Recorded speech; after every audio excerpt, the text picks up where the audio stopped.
Bueno, vamos a dar comienzo a la unidad denominada diseño de filtros. Esta teoría tan importante de la materia consta de 3 partes. En la primera de ellas vamos a definir y ver las herramientas fundamentales del diseño de filtros desde el punto de vista del diseño por ubicación de polos y ceros, cómo los ceros afectan a una señal, cómo lo hacen los polos y cómo queda definido en función de ello un filtro. En segundo lugar, en la próxima parte de la unidad vamos a analizar cómo es el diseño de filtros específicamente de tipo FIR, o sea, de respuesta al impulso finita. Y al finalizar en la tercera parte vamos a ver cómo se procede al diseño de filtros de respuesta al impulso infinito denominados IIR. Bien, para ello vamos a tener que definir primero de qué hablamos cuando hablamos de un filtro digital. Cuando hablamos de un filtro digital estamos hablando de una operación matemática que toma una secuencia o serie de números, es decir, la señal de entrada, y los modifica, los altera de alguna manera, produciendo una nueva señal a la salida. Dicha señal tendrá ciertas características que habremos destacado o atenuado, y eso es lo que podemos definir como un filtro digital. Esto puede implementarse en forma de algoritmo, en forma de multiplicaciones y sumas, etcétera, etcétera, o como vimos, podríamos hacerlo a través de la DFT o de la convolución. Es decir, existen una gran variedad de alternativas para poder implementar ese filtrado. Incluso podríamos hacerlo en una hoja, hacer el cálculo o con un algoritmo programado en MATLAB, en C, otro lenguaje. Bien, para introducirlos en lo que es el diseño de filtros, vamos a repasar un poco lo que son las respuestas de un sistema LTI, lineal invariante en el tiempo. En la unidad de transformada Z vimos que si tenemos una secuencia de entrada de la forma x de n igual a z a la n, la salida de un sistema LTI quedaba dada por la expresión h de z por z a la n para todo valor de n, donde h de z nos quedaba determinado por justamente la transformada z de h de k. Si la región de convergencia contiene al círculo unitario, entonces podremos evaluar la respuesta h de z en z igual a la j omega, y lo que vamos a obtener es que para una secuencia de entrada de tipo e a la j omega n, la salida va a ser esa misma secuencia modificada en módulo y en fase, ¿sí? Esto es análogo a lo que pasaba en tiempo continuo cuando al ingresar una señal sinusoidal a un sistema LTI estable, luego del transitorio obteníamos otra señal sinusoidal de la misma frecuencia con distinta amplitud y con distinto desfasaje. Generalizándolo a la forma de autofunciones exponenciales complejas, si ingresamos con una cierta exponencial de amplitud A y fase phi con frecuencia omega, la salida va a ser otra exponencial de la misma frecuencia modificada en fase y modificada en amplitud. Con esto lo que podemos resaltar es que nosotros podríamos diseñar intencionalmente los coeficientes de h de k, o sea, la respuesta h de z, para darle ciertas características a los valores de módulo y a los valores de fase.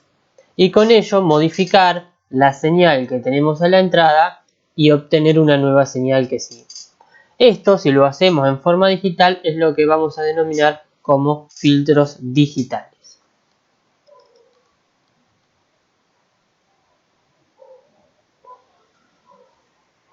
Bien, una cuestión que tenemos que esclarecer en este punto ¿Por qué? Vamos a trabajar en principio en parte de la unidad con el desarrollo de ecuaciones que tienen que ser derivables. Es lo que vamos a definir como fase principal y fase continua. Si nosotros determinamos la transformada de Fourier de tiempo discreto, cuando la expresamos como módulo por una exponencial e a la j y el argumento es la fase de h, esa fase va a tener una ambigüedad. Dicha ambigüedad va a estar dada por la condición de que su fase va a ser periódica con este término que tenemos acá en el exponente. Es decir, si nosotros lo queremos calcular, se van a producir saltos de 2pi en la fase. Entonces, nosotros podríamos determinar en forma simple que el argumento de la h de a la j omega dentro del rango menos pi a pi, y a partir de ahí considerar como la fase discontinua. Entonces, dichos argumentos de la fase nos va a producir en la gráfica o en los valores de una tabla que aparezcan ciertas discontinuidades. Esas discontinuidades nosotros las podemos salvar si corregimos adecuadamente los saltos de fase que se producen en el argumento de 2pi. Por lo cual vamos a usar esta expresión con el ángulo de la función de respuesta en frecuencia para la respuesta discontinua, y vamos a usar una función con la letra mayúscula en griego distinta para la fase continua cuando corrijamos el salto de fase. Del mismo modo nos va a pasar con el módulo de la respuesta en frecuencia. El módulo no contiene el signo, entonces lo que vamos a definir más adelante es una función de amplitud que sea esta función con el signo correspondiente para los negativos y la misma función para los positivos. Bien, a modo de ejemplo vamos a ver lo siguiente. Consideremos h de z como 1 más z a la menos 1 sobre 2, todo eso elevado a la sexta. Si nosotros miramos y calculamos cómo nos queda la respuesta en frecuencia, a partir de evaluarla en e a la j omega, vamos a poder ver que la función está dada por coseno a la sexta de omega sobre 2 y la fase va a quedar directamente expresada como e a la menos j 3 omega, es decir, que la fase, vamos a llamarla continua o sin saltos con esta letra griega, es menos 3 por omega, ¿sí? Y va a variar de 0 a 6 pi negativo cuando omega varíe entre 0 y menos 2 pi, ¿sí? Porque como estamos en transformada de Fourier de tiempo discreto, vamos a considerar la variación de omega o en el rango de menos pi a pi o en el rango de 0 a 2 pi. Si nosotros miramos esta función, que es la función teórica sin saltos, va a ser distinta en principio o nos va a producir un error si la graficamos con un software como MATLAB o si la calculamos con la calculadora, porque se nos van a producir los saltos en este rango cada vez que pasemos los 2pi. ¿Sí? Entonces, esto es lo que vamos a hacer para hacer uso de esa función que vamos a llamar sin saltos. ¿Con qué finalidad o con qué utilidad? Que potencialmente tengamos que realizar una derivada o algún cálculo adicional, entonces va a ser necesario poder hacer uso de esa expresión. Bien, aclarado esto, que es un punto importante para poder trabajar con los sistemas, vamos a presentar lo que es un tema bastante importante a definir y a tener en cuenta, que es lo siguiente.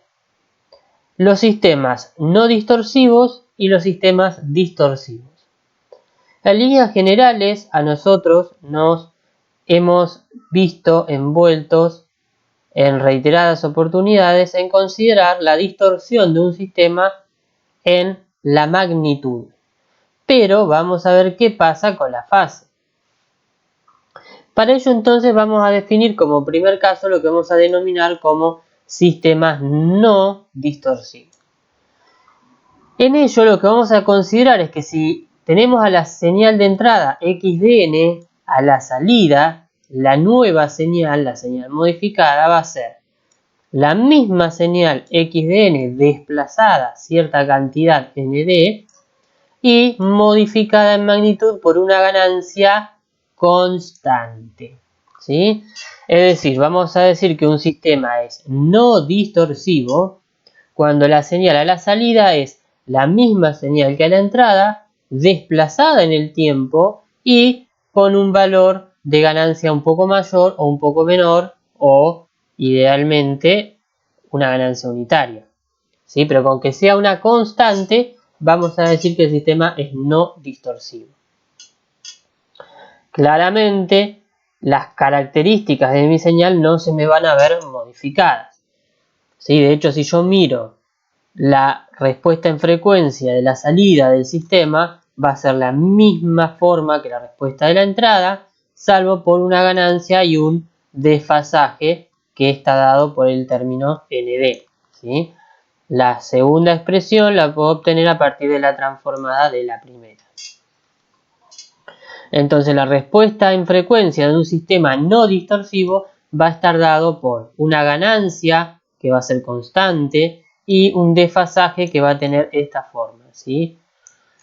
Ese desfasaje podemos decir que es lineal porque depende linealmente de la frecuencia, ¿sí? Entonces, acá vamos a introducir un concepto bastante importante para el resto del desarrollo de la materia y principalmente la unidad de diseño de filtros, que los sistemas no distorsivos tienen fase lineal.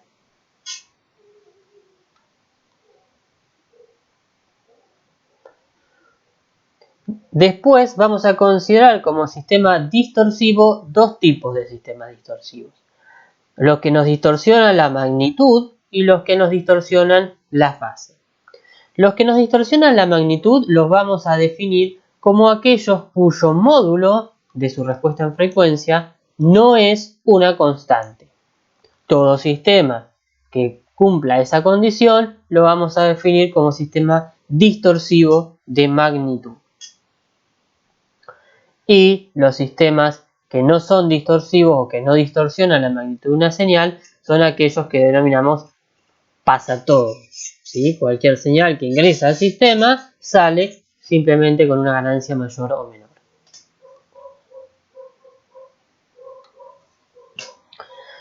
Después podemos definir lo que son los sistemas distorsivos de fase. Y vamos a ver cómo podemos definir esa medición o medir esa distorsión a través de lo que es el retardo de fase.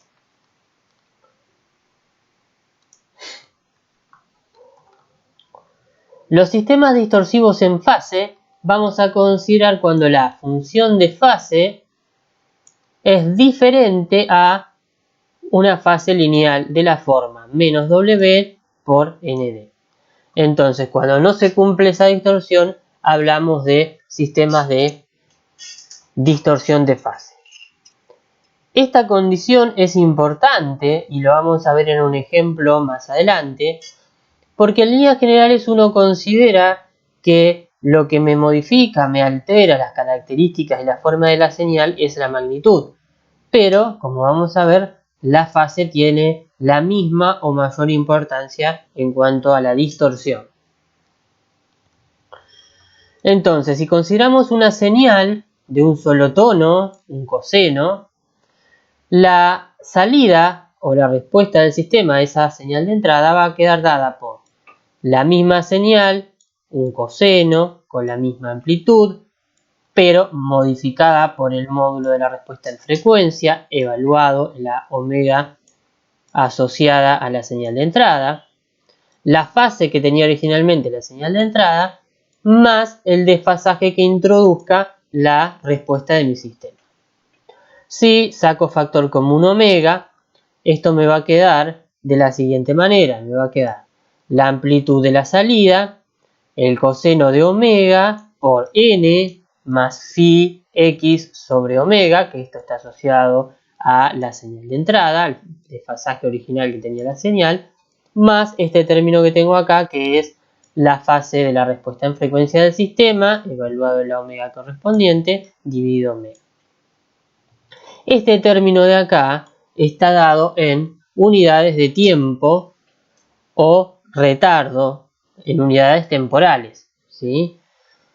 Que es la cantidad de muestras que se me va a desplazar la señal de salida respecto de la señal de entrada.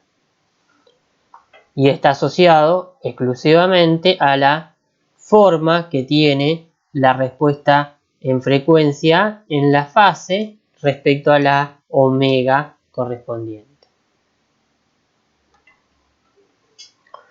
Debido a eso, es usual definir lo que vamos a conocer como retardo de fase.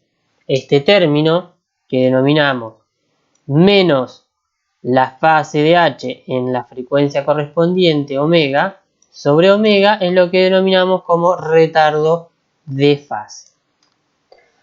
Bien, entonces vamos a considerar como ejemplo lo siguiente.